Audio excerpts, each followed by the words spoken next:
लोग कहते हैं कि भाई भक्ति भगवान को तो प्रेम से मानो, प्रेम से मानो, पर प्रेम कब परिलक्षित होता है? लोग कहते हैं प्रेम से मान लो, प्रेम से मानना ठीक है, लेकिन प्रेम परिलक्षित कब होगा? प्रेम तभी परिलक्षित होगा जब आप जिससे प्रेम करते हैं उसकी क्या पसंद है, क्या नापसंद है, इसका ध्यान रखेंगे। उसके बिना कैसे प्रेम परिलक्षित हो जाएगा? तो जब प्रेम किसी से किया जाता है तो उससे क्या पसंद है, क्या नापसंद है। कोई महिला थी, रोज लाल साड़ी पहने, रोज लाल साड़ी पहने। हमने पूछ लिया कि तुम रोज लाल साड़ी क्यों पहनती हो? तो बोली यन्न लई आवड़ती। तो यन्न लई आवड़ती इसलिए रोज लाल साड़ी।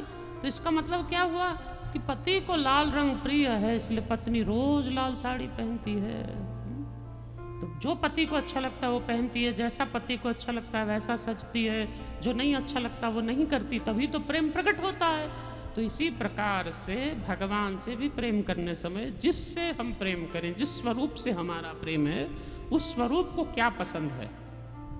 लक्ष्मी जी को क्या पसंद है, गणपति को क्या पसंद है, शंकर जी को क्या पसंद है, दुर्गा जी को क्या पसंद है, सबका ध्यान रखें।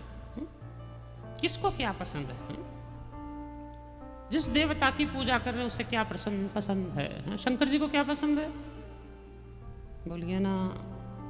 शंकर जी को क्या पसंद है, क्या प्रिय है? शिव प्रसन्न जलधारे, शंकर जी को जल पसंद है, इसलिए शिव प्रसन्न जलधारे। और सूर्य प्रसन्न नमस्कारे, सूर्य को सूर्य नमस्कार, 12 नमस्कार होते हैं सूर्य के। सूर्य को नमस्कार प्रिय है, शिव को जलधार प्रिय है। विष्णु प्रसन्न अलंकारे, भगवान नारायण को श्रृंगार अलंकार पुष्प तुलसी ये सब प्रिय है। और दुर्गा प्रसन्न स्तुति ही, भगवती जगदम्बा को माँ को स्तुति प्रिय होती है, इसलिए माँ की नाना प्रकार के स्तोत्रों से स्तुति करना ये माँ को सबसे प्रिय होता है। माँ को स्तुति प्रिय है। और माँ को कुछ नहीं अच्छा लगता। आप घर में भी माँ को देख लीजिए, घर में जो आपकी माँ होती है, आप कुछ ना माँ के लिए करें, बस माँ रसोई बनाए तो आप कह दो माँ बहुत टेस्टी खाना बनाया, बहुत अच्छी रसोई बनी आज, आपने खीर बहुत टेस्टी बनाई, बस माँ खुश हो जाती है, फिर माँ को कुछ नहीं चाहिए। बेटा मुंह से एक बार बोल दे कि माँ तूने रसोई बहुत अच्छी बनाई, फिर माँ को कुछ नहीं चाहिए। इसलिए माँ को सदा स्तुति प्रिय है, माँ की स्तुति करें। न तातो न माता न बंधुर न दाता, न पुत्रो न पुत्री न भृत्यो न भर्ता, न जाया न विद्या न वृत्तिर्ममैव, गतिस्त्वं गतिस्त्वं त्वमेका भवानी। माँ आप ही मेरी गति हैं, आप ही मेरी मति हैं, आप ही मेरी सार सर्वस्व हैं। इस भावना को निरंतर चित्त में बनाने वाले से माँ प्रसन्न होती हैं। इसलिए माँ की नाना प्रकार से स्तुति स्तोत्र ये सबसे बड़ी चीज है। स्तोत्रों में बड़ी शक्ति है, कल भी मैंने आपसे कहा था। इसलिए मैंने आपको स्तोत्र अलग अलग बहुत सारे स्तोत्रों के बारे में बताया इस समय में। संपदा स्तोत्र उस दिन मैंने आपसे कहा था, संपदा स्तोत्र का पाठ भगवती को प्रसन्न करता है।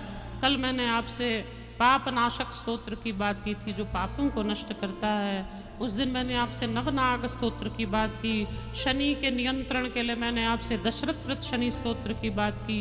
ये क्यों स्तोत्र रत्नावली की इतनी महिमा है ना? स्तोत्रों में भगवान के गुणों को गाया जाता है और स्तोत्र में वर्ण व्यवस्था की कोई अपेक्षा नहीं होती। स्तोत्र ब्राह्मण से लेकर निम्न वर्ग तक का हर व्यक्ति स्तोत्र पठन कर सकता है। इसलिए स्तोत्रों का एक सुख सबसे बड़ा यह होता है कि स्तोत्रों का आश्रय लेकर व्यक्ति अपनी भावनाएं भगवान तक बहुत सहजता से पहुंचा सकता है। अपनी इच्छाओं को, अपनी भावनाओं को भगवान तक पहुंचाना।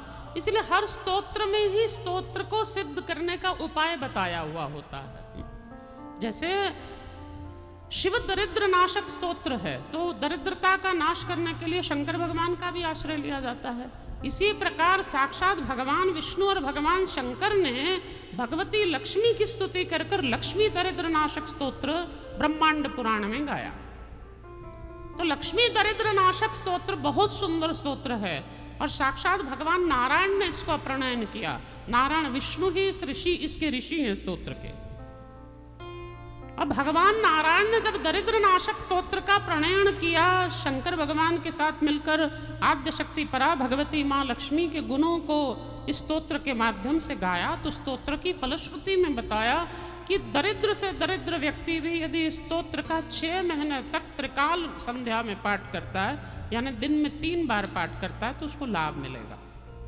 अब बहुत बार ऐसा होता है, आज प्रातःकाल भी मेरे पास कुछ भक्त आए थे तो मैं चर्चा कर रहा था, तो उनको मैंने यही बताया। अनेक बार ऐसा हो जाता है कि आप पाठ तो करते हैं लेकिन आपको पाठ के प्रभाव नजर नहीं आते। जैसे गणेश ऋणमुक्त स्तोत्र है, तो गणेश ऋणमुक्त स्तोत्र को पढ़ने से कर्जा दूर होता है। किसी के सिर पर कर्जा है, वो यदि गणेश ऋणमुक्त स्तोत्र का पाठ करेगा तो उसका कर्जा दूर होगा। लेकिन पाठ कितना करना है, कब तक करना है, कितनी संख्या में करना है, इस पर आप लोग ध्यान नहीं देते। पाठ करना है, एक पाठ कर दिया, हो गया। अब हनुमान चालीसा कोई ले लीजिए, इस पे से आप ज्यादा अच्छा समझ पाएंगे। हनुमान चालीसा के ही अंत में हनुमान चालीसा कैसे सिद्ध होगी ये लिखा होता है। लिखा होता है ना, जो 100 बार पाठ करे कोई, छूट ही बंदी महासुख होई, और जो ये पढ़े हनुमान चालीसा, होए सिद्धि साखी गौरी सा। जो 100 बार पाठ करे कोई, छूट ही बंदी महासुख होई। कब पाठ फलित होगा? बोले बंधन छूट जाएंगे, महासुख की प्राप्ति होगी। कब? बोले जो 100 बार 100 बार पाठ करे। तो आप लोग 100 बार करते हैं क्या? बोला ना, 100 बार करते हैं क्या पाठ? एक बार लोग हनुमान चालीसा पढ़ते हैं और फिर बोलते हैं हमारा काम नहीं बन रहा है, काम नहीं बन रहा है। कैसे काम बन जाएगा नाथ? मैं ये नहीं कहता बहुत स्तोत्रों के पीछे भागिए, किसी एक स्तोत्र को पकड़ लीजिए, लेकिन इतना निष्ठापूर्वक पकड़िए कि उसके कम से कम 100 पाठ या उसकी जितनी संख्या की अपेक्षा शास्त्र रख रहे हैं उतना पाठ उसका करिए। आप मेरी बात को सामान्यता से समझिए, आपके दिनचर्या के दृष्टांत से देता हूं। औषधि ग्रहण करने समय में डॉक्टर जब आपको प्रिस्क्रिप्शन देता है तो आपको प्रिस्क्रिप्शन में प्रिस्क्राइब करता है कि गोली आप कितनी बार खाएंगे, कैसे खाएंगे, ये गोली भोजन से पहले खानी है या भोजन के बाद खानी है। अगर कोई एंटी एसिडिक दे रहा है तो आपको भोजन से पहले प्रिस्क्राइब कर देगा। कोई ऐसे टैबलेट्स हैं जो भोजन से पहले फिनिश करनी चाहिए तो आपको वो खाने से पहले खाने लगाएगा। दिन में 2 बार लेनी है, 3 बार लेनी है, रात को सोने समय लेनी है, सब बताता।